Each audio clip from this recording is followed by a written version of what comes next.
becoming paralyzed what changed basically every aspect of life as I knew it, my relationship being one of them. And I did the typical thing. I was in the ICU and he had stayed by my side. He slept in the hospital every night. And I did the whole speech of like, you don't have to stay with me, I would understand.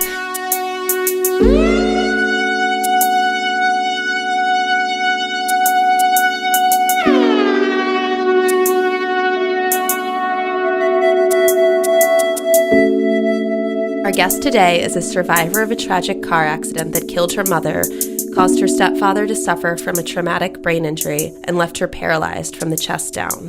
3 years later, and in a wheelchair, our guest is a full-time modern dancer at Axis Dance Company, has released her EP album, Onikho, and is the most recent recipient of the Fullbright Scholarship.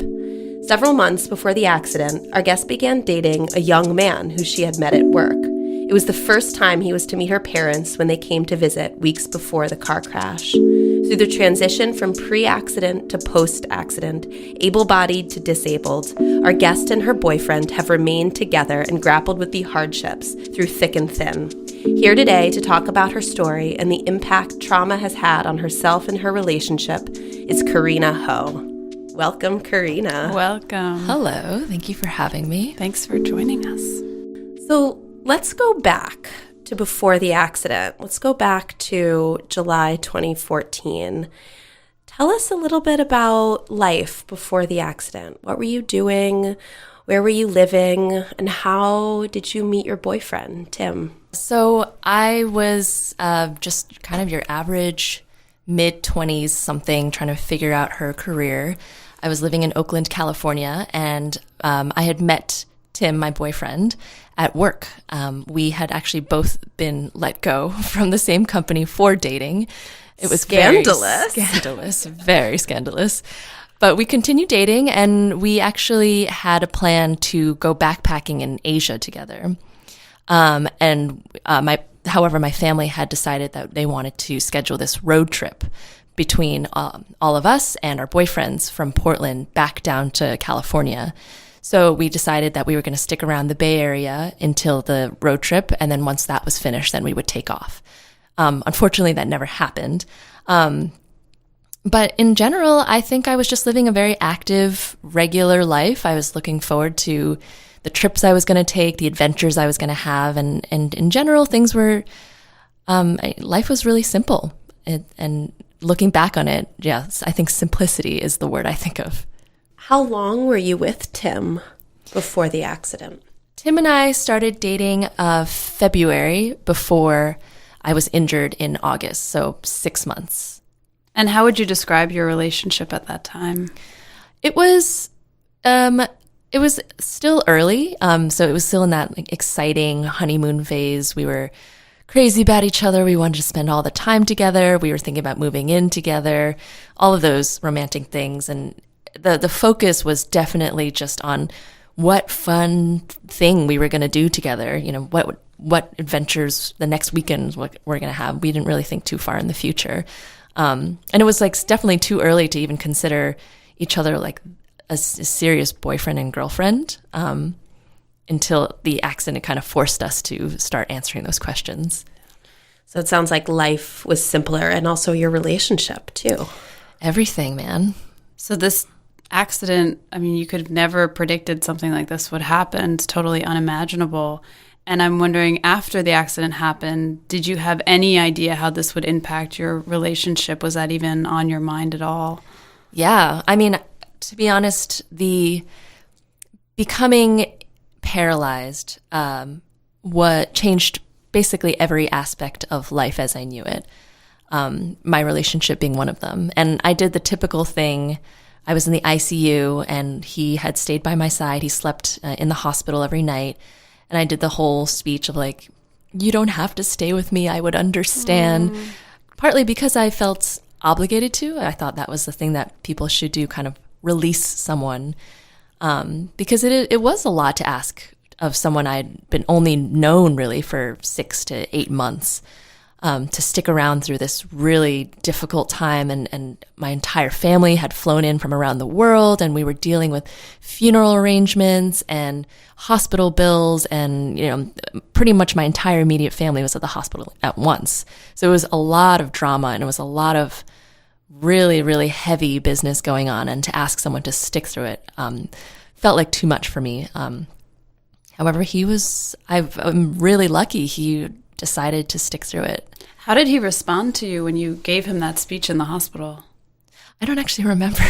I was on so many drugs, but I think had I been with any boyfriend that I had prior to this, I think they probably would have taken that ticket out. I'm lucky that he was mature enough. And, without giving a whole history of my dating life, he was actually the first responsible guy I decided to date. My type was usually like the rogue artist type. And I think that those men that I had been with before probably would have just been like, you know what? This is not romantic, and this is not sexy, and this is not what I asked for. So it almost seems like it wasn't coincidence that he was with you when this happened. Yeah, maybe. Can you maybe tell us a little bit about what happened, what the accident was, and where he was, and where your family was? Yeah, so essentially I'm from New York City, and I moved out to California on my own. So my entire immediate family had flown out from the East Coast, and we were going to spend this week together. My boyfriend Tim was part of that road trip. However, our last stop was to drive down from Oakland to Hearst Castle, which is about a 4 or 5 hour journey, and Tim had decided to stay behind to do some work, or I forget what reason.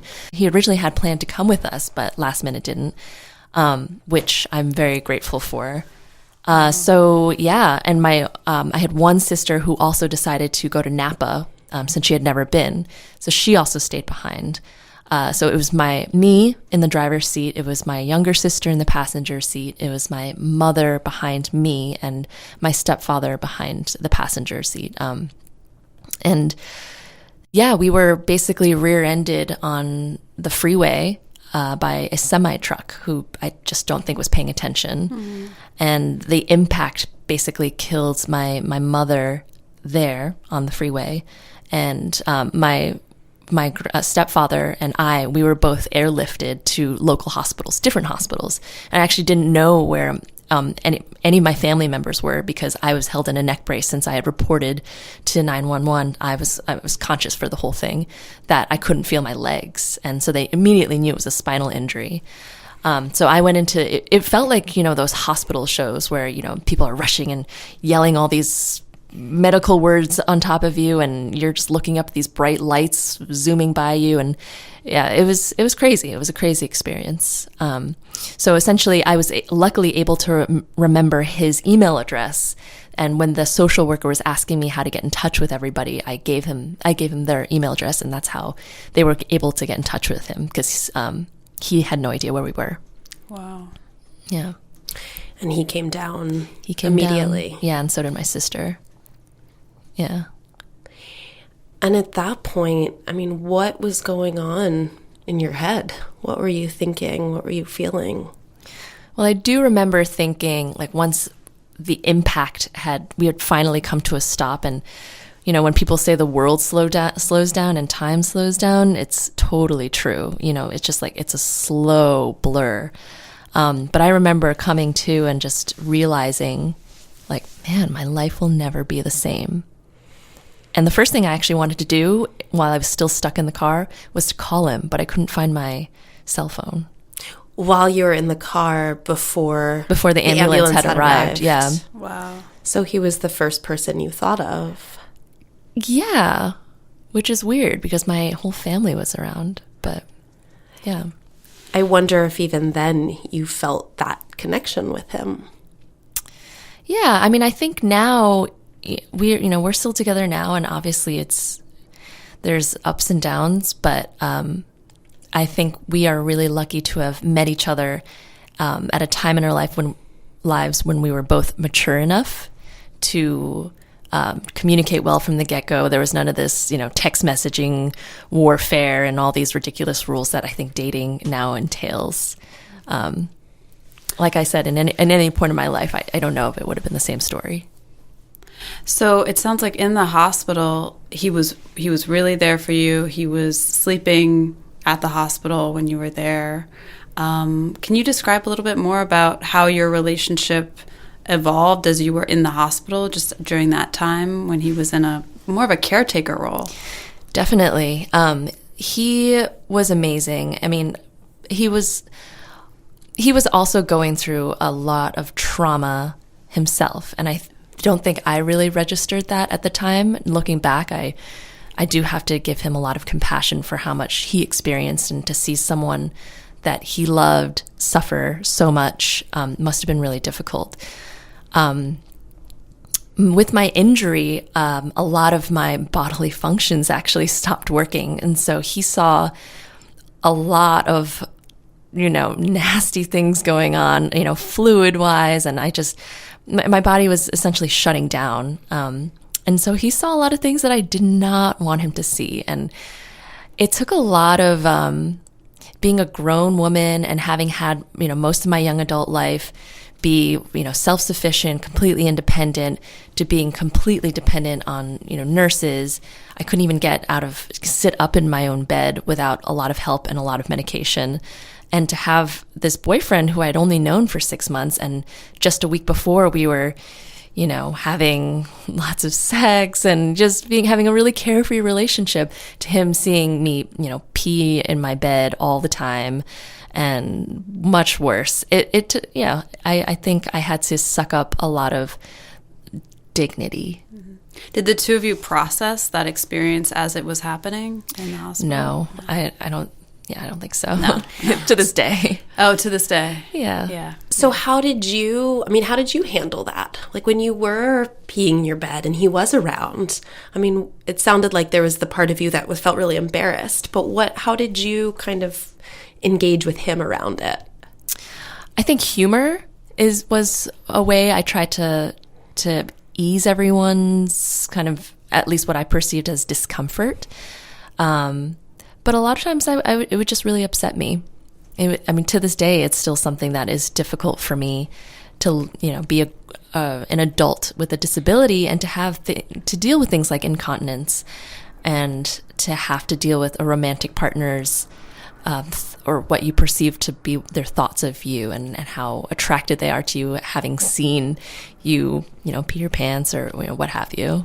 Right. Yeah. Right. Wow, you were doing a lot of work caretaking other people during that time. Yeah, I think that's my personality. Yeah. But sometimes I think I should not do that. So, it sounds like when you were at the hospital, it was a very kind of acute phase of your relationship with Tim. What happened when you left the hospital? Where did your relationship go from there? Yeah, it went from, so I left and I moved into a 1-bedroom apartment with my 2 sisters, who decided to relocate temporarily, and Tim. We all shared 1 bedroom, and I was very much in recovery, so it was like the antithesis of sexy. There was very little sex going on, partially because my body hurt too much, and also because there was no privacy, and just this whole world of unknown for everybody. So he went very much into like a very platonic, I want to say, caretaker role, where I needed so much care. It was hard to put on my pants. This is a lot of information, but I needed a lot of help. And he shuttled me to and from my appointments. I had to go to therapy all the time. And so we basically had to redefine a relationship very quickly. And he saw a lot of things that I wish he didn't have to see. But he was really compassionate, which I am glad for.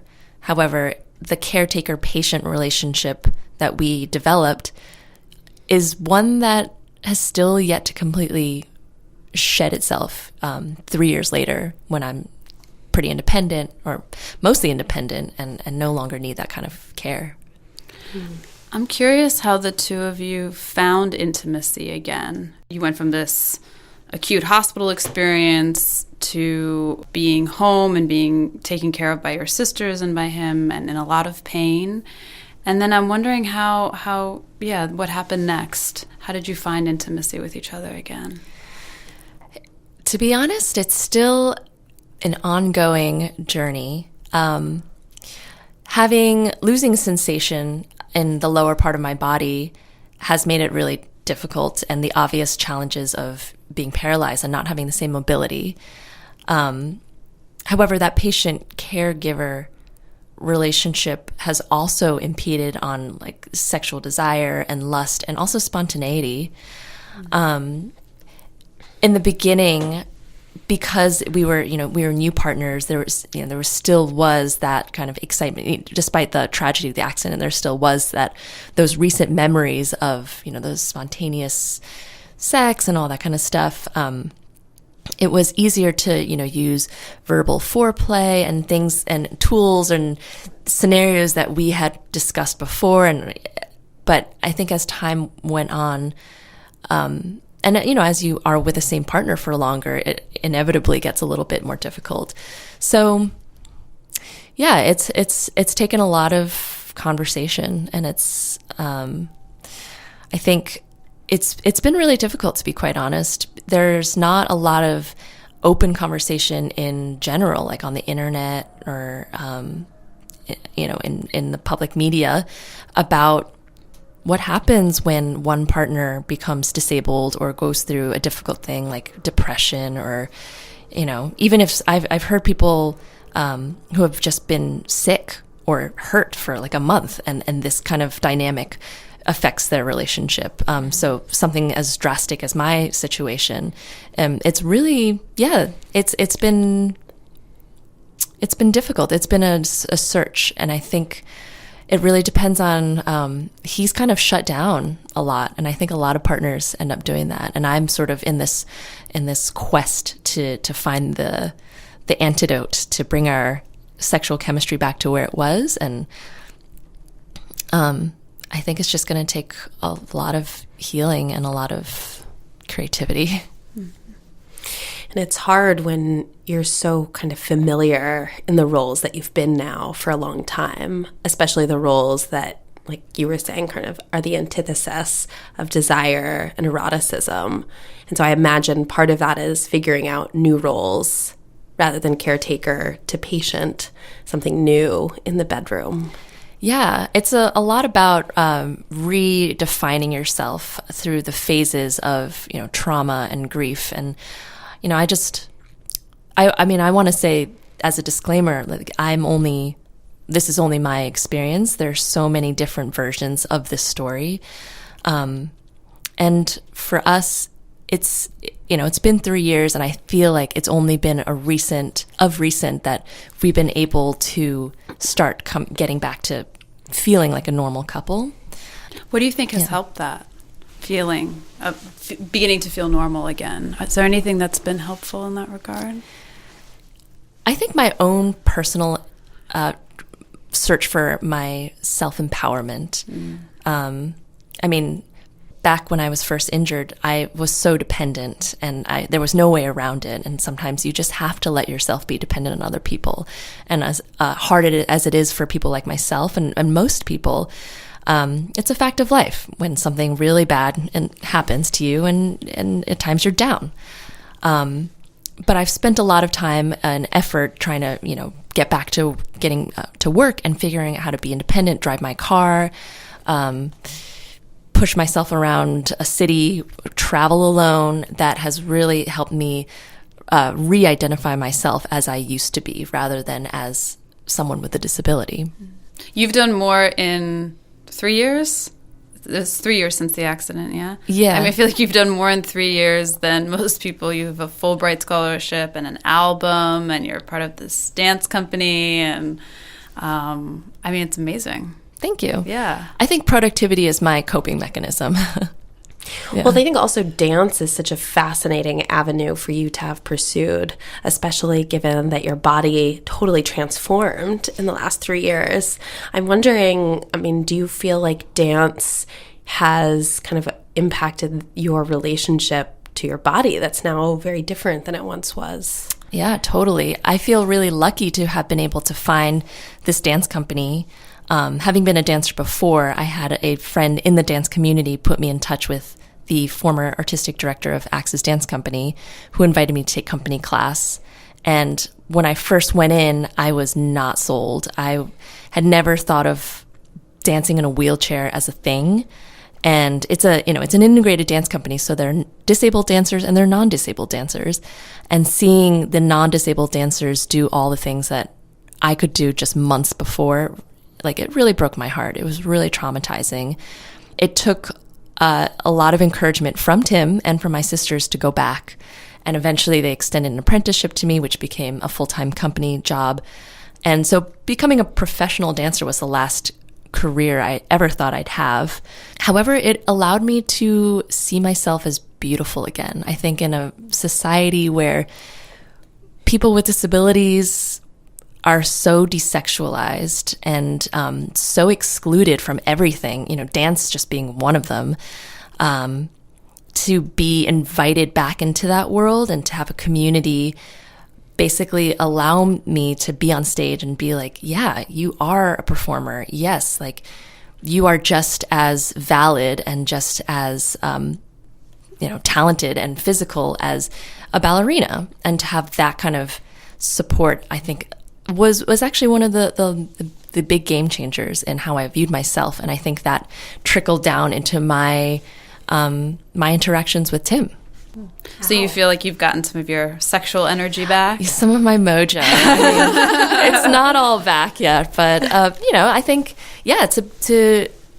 in hospitals, in a very medical model of disability, we are those with disabilities, or what disabilities is just one side of it. It could be someone who's just like going through a hard time in life. You are totally categorized and labeled and cast aside as something lesser than just like the average able-bodied, healthy person. And when everyone starts to define you that way and treat you that way, you start to view yourself that way. And that really affects your self-esteem. And that obviously trickles down to everything, to your sexuality. This renewed mojo, how has that played out with Tim? Well, it definitely gave me the confidence to go out and purchase some sexy lingerie. Nice. I was very ashamed of my body for a long time, because I think, like I said, just having the societal judgments and not being able to see many people that I identify with now in, your everyday magazines or shows, I started to feel really ashamed that I was in a wheelchair, that, parts of my body look differently from the way they used to look. Parts of my body were atrophying because I'm not using them. And so I honestly didn't want to get naked, even for someone, my, long-term boyfriend. And so to finally be able to go to Victoria's Secret and get a sexy bra and some sexy panties was a big step. Whether he noticed them or not is a different story. So it sounded like you needed to have at least to some level of empowerment in order to just step into Victoria's Secrets, and then once getting that lingerie, also kind of fed back into your feeling sexy too. Absolutely. Yeah. It's a two-way street. I think the partner who is the caregiver needs to step out of that and be able to see the partner who is the patient as their independent old self again, and to treat them that way, and to not treat them, not to infantilize them. But the partner who's been treated like a patient also needs to step out of that shell and treat themselves with the same respect and dignity that they used to feel and treat themselves with. So that was just my own process of coming into that step. That's a really good point. Yeah, and I think it's really helpful for caregivers to hear that message, because they may feel like, oh, I need to be helpful, I'm doing my partner a service, or I'm helping them in some way, but really it can be so counterproductive for the romance of the relationship. Yeah, it can be very isolating. You really already I was, from all sides of life, I was feeling different and labeled other, inferior. Those are just some words that I have felt. And then to be infantilized is yet another form of degradation of integrity. So you've talked a little bit about how dance has impacted your relationship to yourself and your body. I'm wondering how music has impacted the way you see yourself and how it's helped you through this process. Yeah.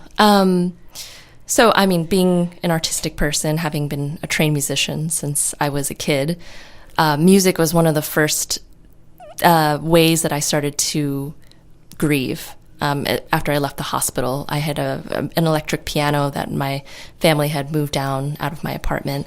And having so much time alone at home by myself, I started to kind of tinker on some keys and sing over some sad chords. And it really just helped me relieve a lot of the sadness of coming to terms with my mother's death and the reality of my life and the uncertainty of my future. And at the same time, Tim was actually uncertain if he was going through a period of uncertainty of whether he wanted to still date me, because we had to decide if we were going to move in together, and things were just really, really difficult for him. And he actually told me there was like a 48-hour period when he told me, I don't know if I can move in with you. And it just was so sad. It really just shattered me. And that's when I wrote one of my first songs that I put out on my EP called Brave One. And it was just the sense of the whole world just shitting on me, just kind of everything going wrong, from my body failing me and to my family disappearing to my life as I knew it, and then to my boyfriend, dumping me. He ended up coming back. I think he had a conversation with his mother, who I think convinced him to stay with me. She basically told him about how his uncle had married a woman who had terminal cancer, and even though he was aware of the fact that she was going to pass away within a certain amount of years, he still married her and didn't regret anything. So I think that emboldened him to come back, and he did. He brought me a chicken sandwich and said that I want to move in with you, and it was such a relief. But I had written that song, and it made me feel just like it was like an honest portrayal of what I was going through at the time. And 3 years later, I've learned how to produce my own music, and I've definitely become more sophisticated in developing it. So it went from a very raw kind of collection of chords and lyrics to what it is now. Can we listen to it? Absolutely. Be the brave one is what they say to me, but I want some sweet sympathy. Who will make the cure? No one knows. No one knows. Just swallow it down and keep the flow. One of these days they'll speak. I'm curious if your outlook on love has changed since the accident. Yeah. I mean, I think that I really understand what respect from a partner looks like. Having been in my younger days with men who have cheated and who have probably not, I don't know, who just didn't have their... Am I allowed to curse on this? Yeah. Men who didn't have their shit together, just who were maybe immature.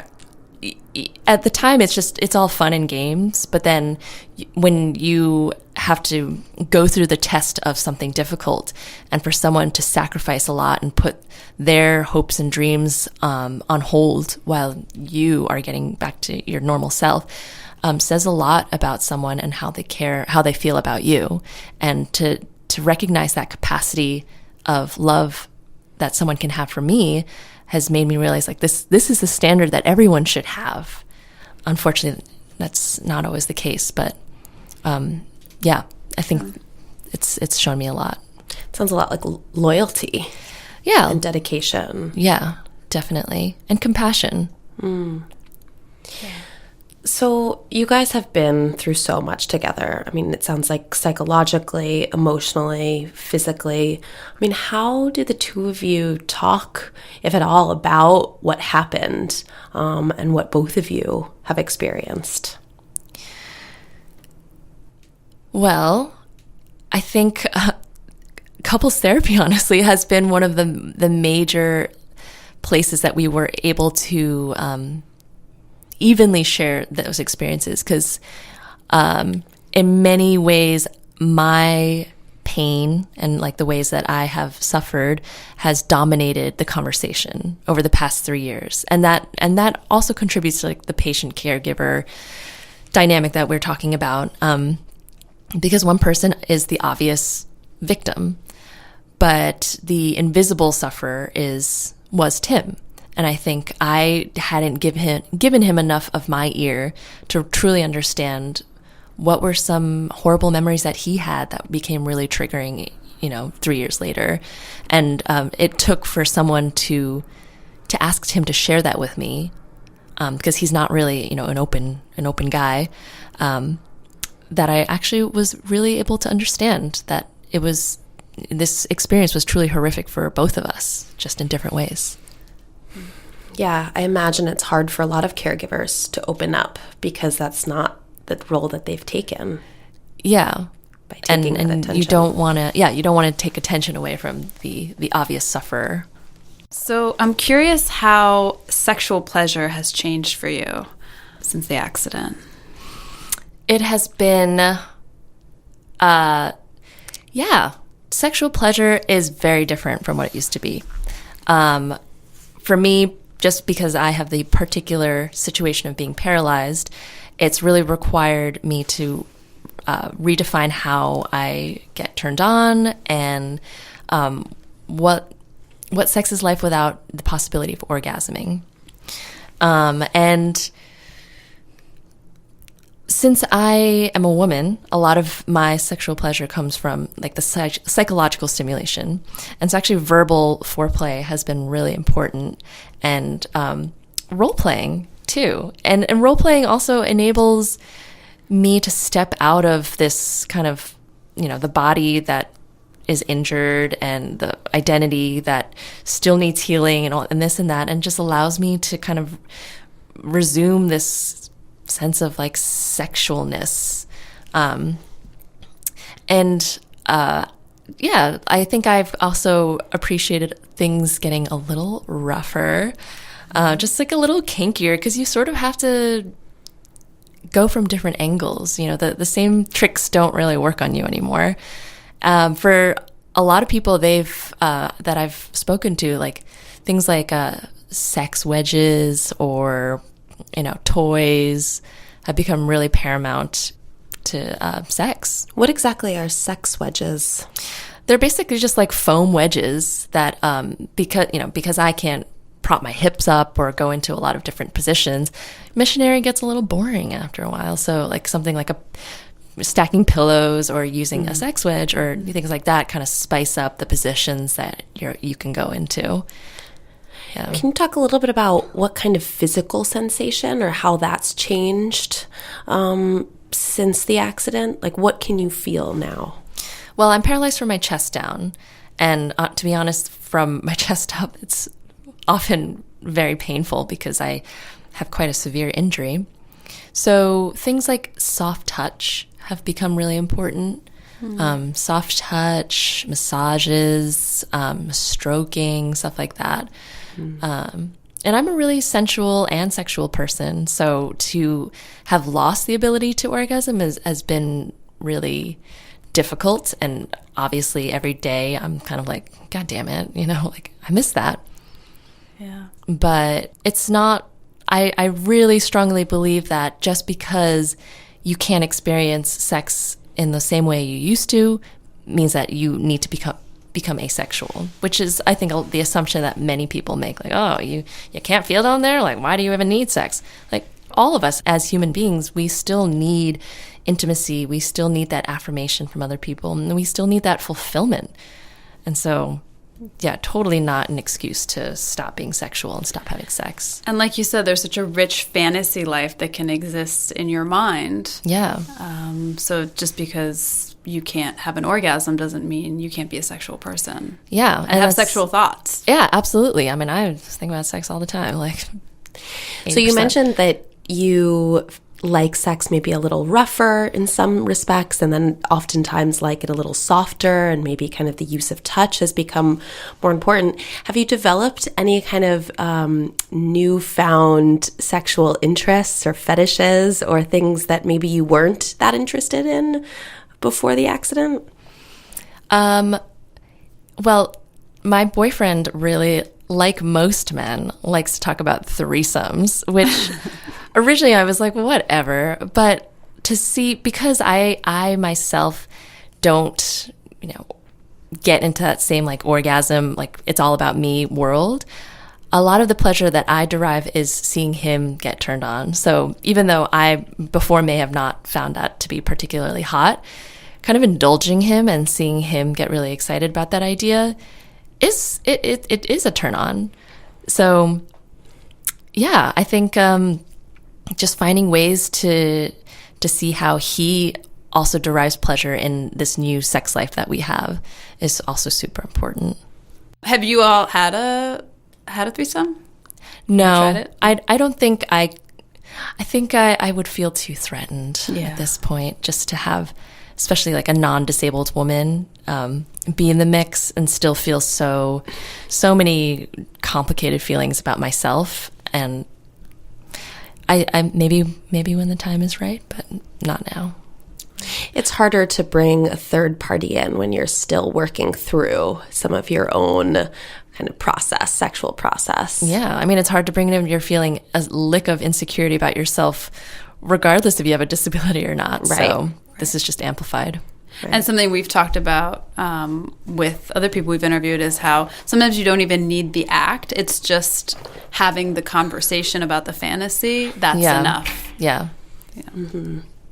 And it sounds like you have put a little more emphasis on verbal foreplay, because that is something that can be really exciting in a way that sometimes physical foreplay doesn't give you. Yeah, totally. I mean, using the imagination is really powerful, especially after something like this, when like the physical, you can reconnect yourself physically through psychological means almost. If you were to give advice to someone who is disabled and interested in opening up their sex life, what advice would you give them? Well, the first step is definitely feeling better about yourself. And that may take some time. And, I definitely didn't feel ready to have sex again for a while. It takes feeling good about yourself first. You should never do it to appease your partner, because then that just makes you feel worse. And so it took, like I said before, it took a lot of sort of self-empowerment, kind of viewing myself as normal again, as beautiful again, and then just a lot of conversation with your partner. I mean, as unsexy as having to talk about sex is, it's necessary. And it doesn't necessarily have to be like, okay, let's think about how this is going to be hot again. It could just be like, so like what turns you on, and going from there and seeing where that leads you.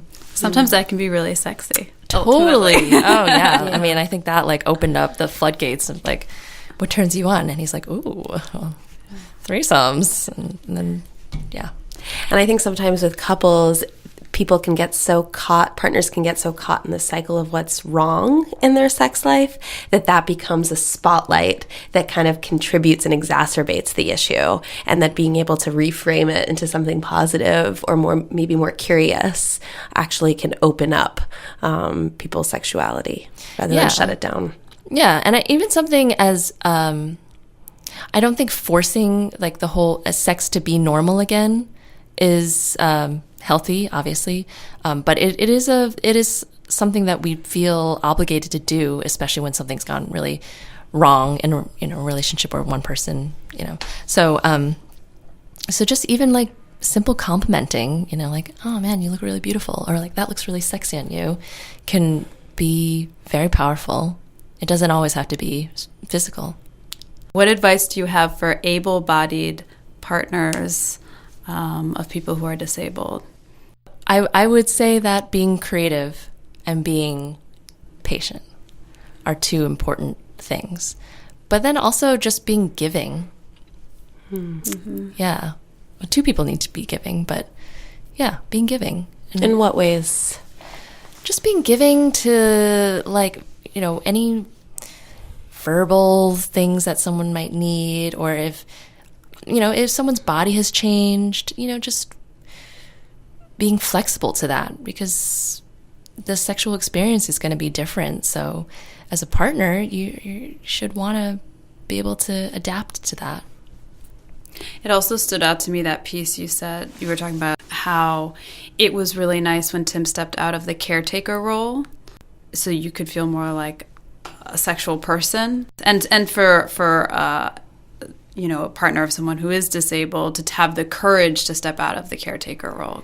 Yeah, I think sex doesn't quite feel normal until those two things can happen, until you can both shed those shells, at least for, an hour.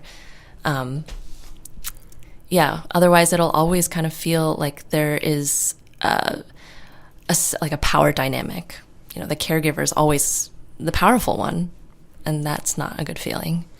And part of stepping out of that caretaker role is also making you or making your disabled partner feel sexy, because it sounds like that is a really big struggle to kind of get in touch with not only your sexuality, but get in touch with feeling beautiful and feeling sexy, and that it would be wonderful if your partner could be along for the ride and support that.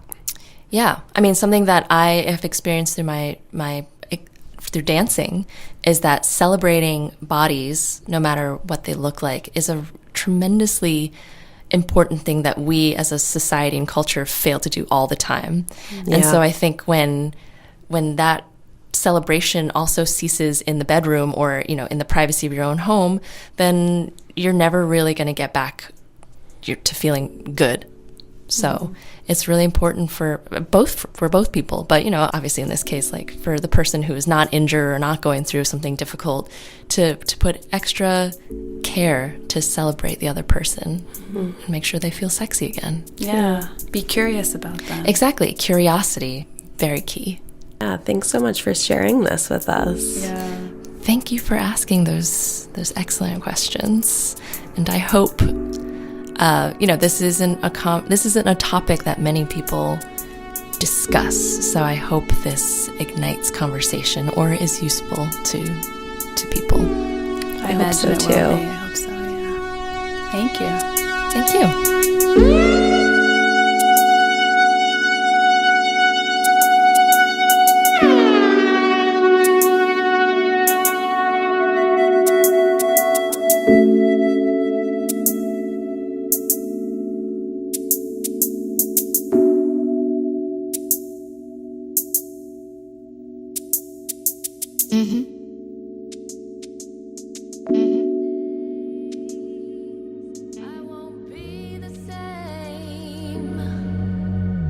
Let the world fall down on me. Let the world fall down on me. Let the world